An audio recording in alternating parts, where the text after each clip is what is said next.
غزل دی د هغې مطلع ده وایي د ځان سره یې ډېر غمونه راوړل د ځان سره یې ډېر غمونه راوړل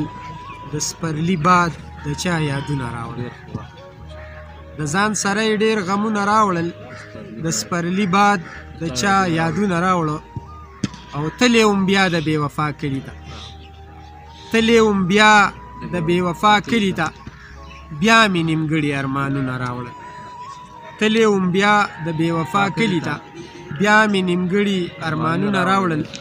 او څنګه بې وخته د خطونه راوړل څنګه بې وخته د خطونه راوړل ریباره بیا د څه خبرونه راوړل څنګه بې وخته د خطونه راوړل ریباره بیا د څه خبرونه راوړل ما ترې غوښتنه د تصویر کړې وه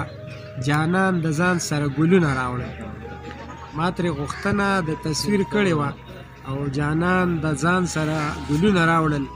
دا زه فیروز به د احسان ومنم دا زه فیروز به د احسان ومنم که نن دې ما لا دیدنونه راوړل څنګه چې وختي تاسو کوم دا شعر عرض کو دا زما اوسنی دی او زما هم ډېر وخت دی وایي تاسو ښکلو کې دا یو غټ مصیبت دی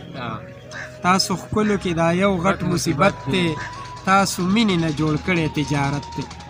تاسو ښکلو کې دا یو غټ مصیبت دی تاسو مینې نه جوړ کړی تجارت دی بیا سبا به یې پوره نه کړې لیونیه بیا سبا به یې پوره نه کړې لیونیه ته چې وایې تا سره مې محبت دی او وفادار وي خو چې مونږ یې جانان کړو وفادار وي خو چې مونږ یې جانان کړو بې وفا شي څه خراب زمونږ قسمت دی او د راتګ واده به وکړي بیا یې هیر کړي د راتګ واده به وکړي بیا یې هیر کړي په جانان کې مې دا یو خراب عادت دی او معلومیږي چې پیروز به پانسي کېږي رقیبانو لګولې عدالت دی مینه کې دوکو سره مې نه لګي مینه کې دوکو سره مې نه لګي خدایګو د لانجو سره مې نه لګي مینه کې دوکو سره مې نه لګي خدایګو د لانجو سره مې نه لګي دا په نه خبره چې قتلونه کړي دا په نه خبره چې قتلونه کړي نو داسې پښتنو سره مې نه لګي دا په نه خبره چې قتلونه کړي نو داسې پښتنو سره مې نه لګي